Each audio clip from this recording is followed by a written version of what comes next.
नमस्कार दोस्तों, कैसे हैं आप सब। आशा करती हूँ आप सभी स्वस्थ और खुशहाल होंगे। हमारे बुल स्टोरी चैनल में आप सभी का हार्दिक स्वागत है। आज मैं आप सबको अनसुईया माता की कहानी सुनाऊंगी। भगवान को अपने भक्तों का यश बढ़ाना होता है तो वे नाना प्रकार की लीलाएं करते हैं। श्री लक्ष्मी जी, श्री सती जी और श्री सरस्वती जी को अपने पतिव्रत धर्म का बड़ा अभिमान था। तीनों देवियों के अभिमान को नष्ट करने तथा अपनी परम भक्तनी पतिव्रता धर्मचारिणी अनसुईया के मान बढ़ाने के लिए भगवान ने नारद जी के मन में प्रेरणा उत्पन्न की, जिससे कि वे श्री लक्ष्मी जी के पास पहुँचे। नारद जी को देखकर लक्ष्मी जी का मुख कमल के समान खिल उठा। लक्ष्मी जी ने कहा, आइए नारद जी, आप तो बहुत दिनों बाद आए, कहिए क्या हाल है। नारद जी बोले, माता क्या बताऊं, कुछ बताते नहीं बनता। अब की बार मैं घूमता हुआ चित्रकूट की ओर चला गया। वहाँ मैं महर्षि अत्रि के आश्रम पर गया।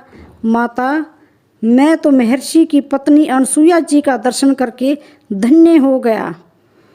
तीनों लोकों में उनके समान पतिव्रता नारी कोई नहीं है। लक्ष्मी जी को नारद जी की बात पर आश्चर्य हुआ।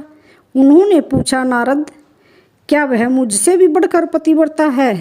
नारद जी ने कहा, माता, आप ही नहीं, तीनों लोकों में कोई भी स्त्री सती अनसुईया की तुलना में किसी भी गिनती में नहीं है।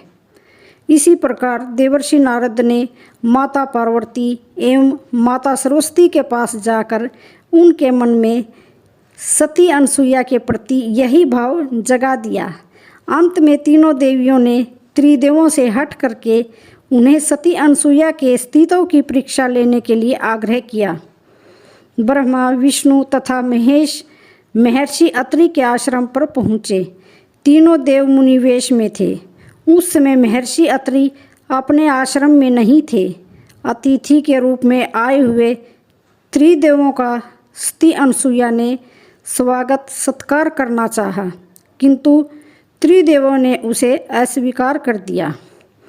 सती अनसुईया ने उनसे पूछा, हे मुनियों, मुझसे कौन सा ऐसा अपराध हो गया जो आप लोग मेरे द्वारा की हुई पूजा को ग्रहण नहीं कर रहे हैं।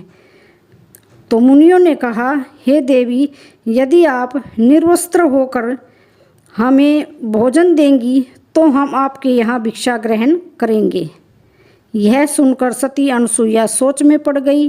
उन्होंने ध्यान लगाकर देखा तो सारा रहस्य उनकी समझ में आ गया। वे बोली, मैं आप लोगों का निर्वस्त्र होकर आतिथ्य करूँगी। यदि मैं सच्ची पतिव्रता नारी हूँ और मैंने कभी भी काम भाव से किसी पर पुरुष का चिंतन नहीं किया है, तो आप तीनों 6-6 माह के बच्चे बन जाएं। पतिव्रता माता अनसुईया का इतना कहना था कि त्रिदेव 6-6 महीने के बच्चे बन गए।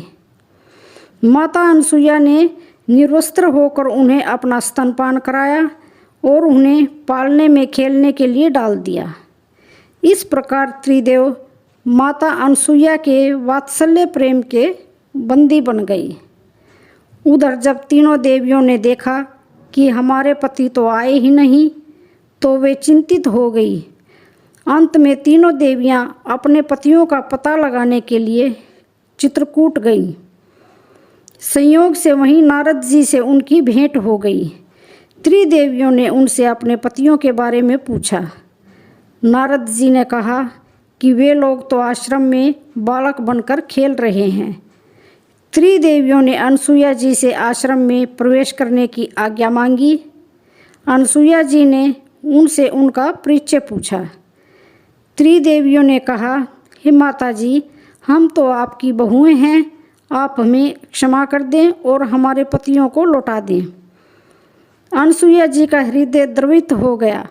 उन्होंने बच्चों पर जल छिड़ककर उन्हें उनका पूर्व रूप प्रदान किया और अंत में उन त्रिदेवों की पूजा स्तुति की। त्रिदेवों ने प्रसन्न होकर माता अनसुईया को वरदान मांगने के लिए कहा। तो माता अनसुईया ने तीनों को कहा कि आप तीनों पुत्र के रूप में जन्म लें। आप मेरे यहाँ पुत्र के रूप में जन्म लें। इस प्रकार त्रिदेवों के अंश के रूप में दत्तात्रेय का जन्म हुआ। तो दोस्तों, कैसी लगी आज आपको ये कहानी? वीडियो अच्छी लगे तो प्लीज़ चैनल को लाइक शेयर सब्सक्राइब जरूर करें। धन्यवाद।